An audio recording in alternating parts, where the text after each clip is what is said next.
Then I took a smidge and applied it down there.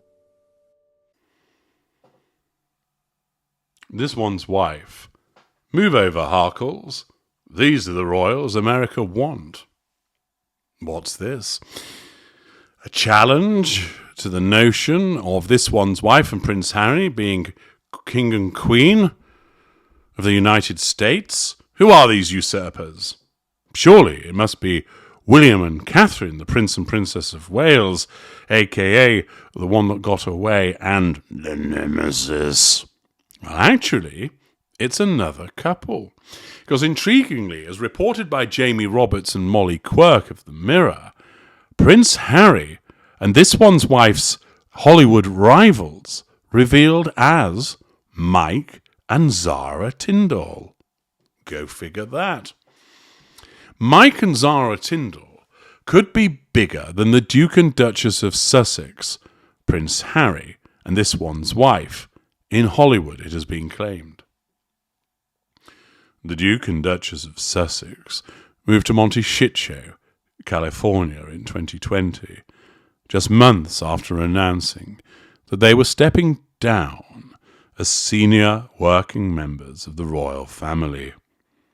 Since moving to the States, the couple have been trying to crack Hollywood with their televised interviews, various big-name deals, and exciting media projects. Meanwhile, Prince Harry's cousin Zara, 42, who is Princess Anne's daughter, and her husband, rugby legend and ignorer of Prince Harry at the service of booing, Mike, age 45, have been rubbing shoulders with Hollywood star Chris Hemsworth and his wife, Elsa Pataky, with them stepping out together for lunch in Australia this week. Well, having a burger with the boy Hemsworth clearly denotes that there's a Hollywood trajectory there for the Tindalls, doesn't it? So, could this mean Zara and Mike might crack Hollywood soon? And if they do, will they be bigger than their relations Harry and this one's wife? Jane Owen, celebrity PR expert and founder of Jane Owen PR, has told The Mirror, "I think Mike and Zara have not yet made a real dent in the Hollywood community." No shit, Sherlock. Gosh, you're pretty sharp. I'm going to keep my eye on you, Jane Owen, for insightful observations such as that.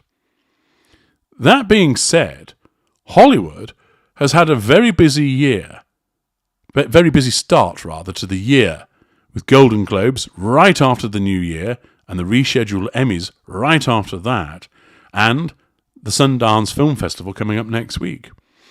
That, on top of the fact that the strike ended right before the holidays, and so every A-lister is out and about getting as much press as they can to make up for months of silence on all their projects.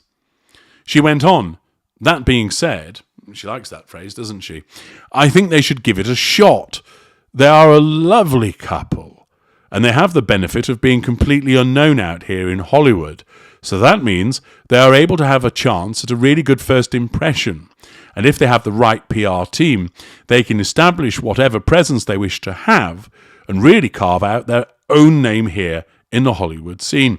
In other words, making the very pointed observation that they haven't shat all over their relatives and behaved like a pair of lying whingers before then turning up in the United States saying, "Give me the money."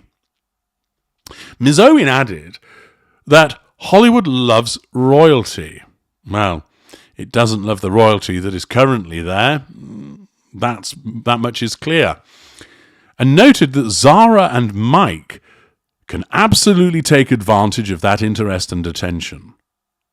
She said, if their team knows what they are doing, they could potentially become even more popular in time than this one's wife and Harry. Well, I would suggest that that's not that difficult to do, given the fact that Gruesome Twosome are somewhat unpopular.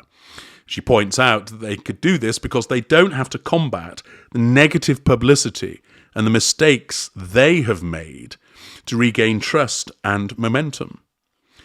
Concluding her expert analysis of the situation, Ms. Owen said, Mike and Zara are starting from a clean slate, which is a huge advantage. I strongly recommend they get out to all the best events, look fabulous, be charming and lovely, and they could win over the Hollywood crowd, no problem. Well, expert advice indeed there. I'd have never have thought about doing those things if I was looking to join the crowd in Hollywood. Now, all of this strikes me as, well, to use the technical term, a load of bollocks. But what it does do is demonstrate that how the Tindalls, who I suspect have zero interest in being involved in Hollywood, they'd be quite content raising their family in Blighty and being productive members of the royal family, even though they don't utilise any form of title. They're quite content with the lives that they have, and Mike certainly wouldn't want to move anywhere closer to where the gruesome twosome are. He made it quite clear that if Harry came any closer, he'd headbutt him and kick him in the knackers.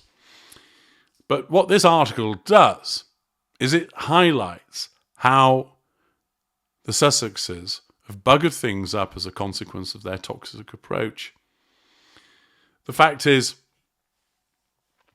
the Tindalls, if they did decide to move to the States, because they're so down to earth, they would be readily embraced by people compared to the grasping behaviour of the Duke and Duchess of Sussex. And